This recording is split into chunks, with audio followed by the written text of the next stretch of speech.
Tout récit a une structure, une construction. Certaines sont héritées des premiers récits qu'on nous a faits quand nous étions petits. Et ces récits eux-mêmes, ils obéissent à des structures encore plus anciennes qui remontent au début de l'humanité. Les contes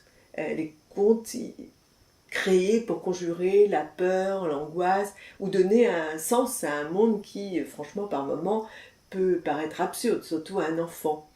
Donc, quand nous écrivons, nous sommes guidés par ces structures. Elles sont d'ailleurs différentes selon les cultures auxquelles nous appartenons. Moi, dans ce texte-ci, La fille à histoire, je ne sais absolument pas à quelle structure j'ai obéi. Parce que écrire des livres aussi, des romans ou des récits autobiographiques, c'est créer des formes nouvelles. C'est se dégager des moules. Mais je ne me suis pas dit, je vais me dégager du moule. C'est ça qui est étrange. Quand on écrit, en fait aussi, on obéit souvent à un sentiment d'urgence.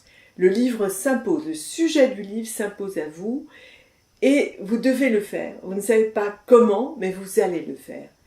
Et ce livre s'est écrit curieusement, en grande partie, dans sa construction, en dehors de moi. Beaucoup de lecteurs me disent, écoutez, mais comment vous avez fait? Parce qu'il y a des allers-retours, et en fait on est capturé, captivé.